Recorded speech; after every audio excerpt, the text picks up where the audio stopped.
everyone, I'm lane.aS and thank you for joining me in this mid lane guide, one of the most popular yet challenging roles in League of Legends. From support mages to assassins, pokers and casters, everything is represented in the mid lane, and some may work better than the others. Since people enjoy playing it so much, and since Season 5 it had changed a lot, here is a guide to increase your skill in the mid lane. Let's start with runes. First, we will talk about the two standard AD and middle lane rune pages. You can probably get away in most matches with these two runes pages, and the first one I will talk about is the standard AD rune page, where you wanna run armor penetration reds, flat armor yellows, armor penetration level blues, and then flat AD queens. And the second one of course will be the AP page, where you wanna run magic penetration reds, flat magic resist yellows, magic per level blues, and then flat AP queens. Those are the very basic ones that will work in the majority of the games. I will not go in depth of rune pages for mid lane in this video because it will be way too long. For masteries, if you have an AD champion, go for 2190, but if you picked an AP champion, go for 2109. That is very basic. Now let's talk about summoner spells. The basic summoner spells in mid lane is either Flash and Ignite or Flash and Barrier. You should get Ignite only if you feel that you will bully your opponent and win your lane, while if you think that you will lose the trades and overall the lane, go for Barrier because it will help you a lot. Also, a very nice option is to pick Exhaust. If you are versus an assassin like Zed or Talon, then I believe that Exhaust will shut them down much better than the Barrier. Now let's move on to the laning phase. There are three types of mid lane stances that you can do in the laning phase. There is the kill lane, the farm lane, and the push lane. Let's start with the kill lane. The kill stance is for mid lane champions that have huge or some kill potential. Some examples are Fizz, Talon, and Akali. In order to accomplish the kill lane is to always poke and fight with the enemy opponent. Usually champions that use the kill stance a lot have an ability that allows them to jump to the enemy, so when they are low, go in and take the kill or summon spells. The advantage of the kill lane is that your opponent will be really behind in gold, and the disadvantage is that you won't have a lot of CS because you will focus more on trading with your opponent. Next, let's talk about the farm lane. What you need to do is to try to avoid trading a lot and focus more on farming. Of course, you shouldn't let your opponent to bully you out of the lane. CS confidently, but avoid fighting if you can. The advantage of the farm lane is that when the mid game and late game comes, you will be really strong because of the amount of gold you took from farming. The disadvantage is that if you're not trading with your opponent, they can play really aggressive on you, and if they have a kill stance champion, you will be in trouble. A good example is Ryze and sometimes Ahri. Next, we have the push lane. Basically, what you need to do is, instead of last hitting, you must push the wave with constant attacking on the minions with your auto attacks and abilities. The advantage is that you will probably take the outer tower, and that will give you a lot of global wall and map awareness. The disadvantage is that you will be pushing, so you're vulnerable to the enemy on ganks, but if you place wards and you're careful, you will have nothing to worry about. A good example is Azir and Anivia.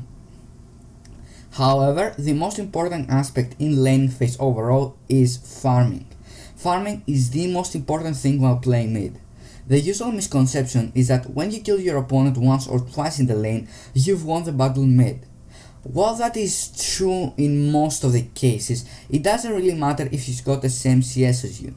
Your first kill on your opponent grabs you 300 gold, which might seem a lot to you at first, but when you notice it's roughly the same amount as killing 15 minions, you start looking at it from another perspective. Here is a table that shows you the perfect creep score per minute. While it may seem impossible at first, try and come as close as possible. After practicing this for a while, you will see that you'll start noticing you're getting your items way faster, thus getting stronger in the early parts of the game. Some tips for improving your farm is to go into the constant game without runes and masteries, and to practice last hitting. Do this for like 5 games and you already start seeing a difference when you're playing with your usual setup. Now let's move on to the mid game. The mid game as a mid laner is all about roaming and running. It doesn't matter whether you play an assassin or a mage. Roaming is a very important aspect of playing mid. Since mid has such an easy access to the other lanes, it's very important to understand when and where to roam.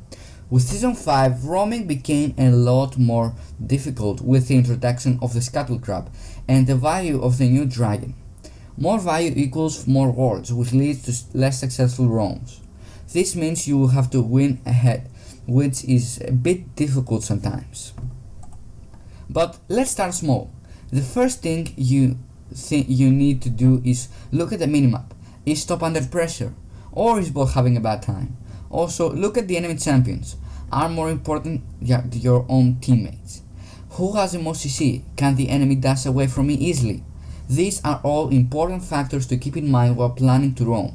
Secondly, make sure you push your lane out. You don't want the unnecessary pressure on your tower, and this way the enemy mid laner can't easily follow you. The last thing to keep in mind is not to get spotted by wards. This may seem a little bit obvious, but this goes wrong more often than you think.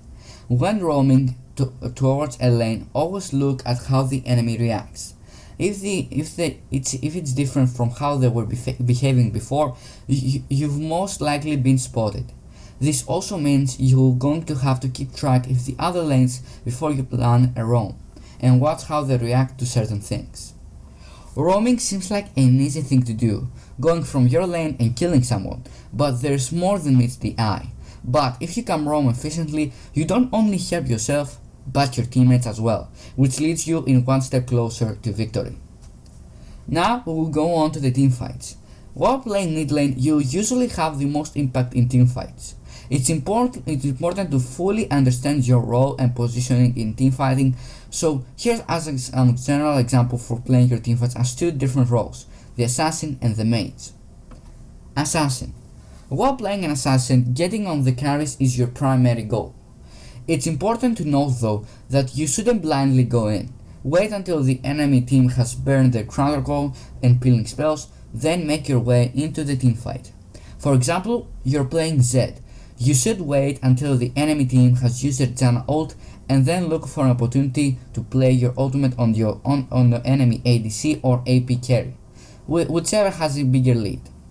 By picking someone off like that, you almost guarantee a successful fight for your team and proceed to snowball the game. Mages. While playing a major role in team fights, it's important to completely understand your role and team compositioning.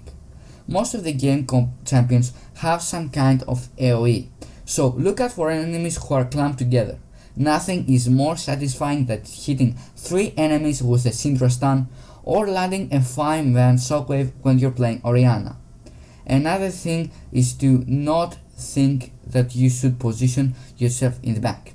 Most of the mages don't have an escape ability, so look out for enemies diving on top of you. Ask your team to peel you for you or even build an early defensive item.